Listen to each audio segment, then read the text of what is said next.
Erste Master Challenge, baue einen Yukon-Ofen. Wir brauchen Wasser. Check. Das Loch ist gegraben und der Luftzug ist auch gegraben.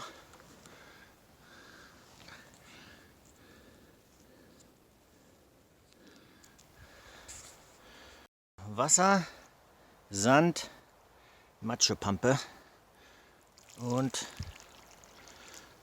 los geht's. Schicht für Schicht nimmt das Ganze langsam Form an. So, schön Matschepampe machen für die letzte Rolle. So.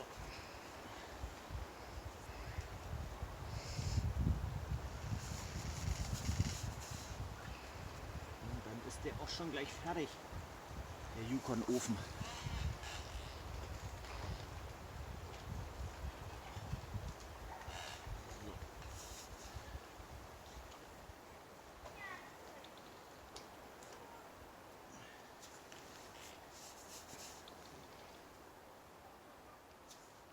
So, Bechertest. Passt. Das Camp ist aufgebaut. Yukon-Ofen ist fertig. Feuerholz ist gemacht. So, kann gleich losgehen. Los geht's.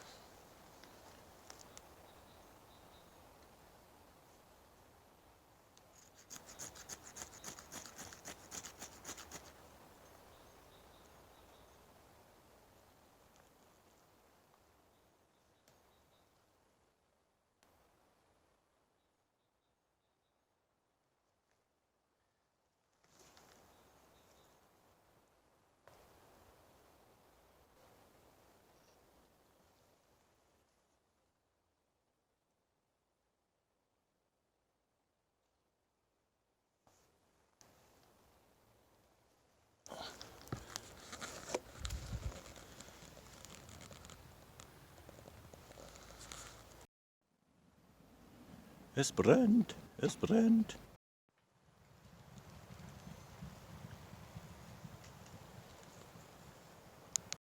Es kocht und noch etwas Trockenfleisch hinein.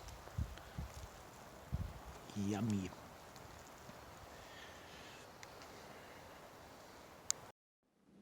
Und so sieht es dann von oben aus.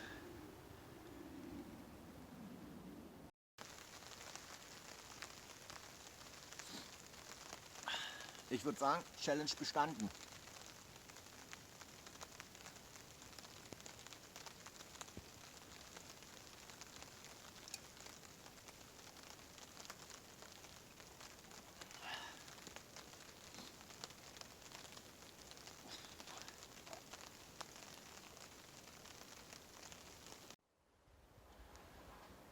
Und noch etwas Campspaß mit einer Zwille.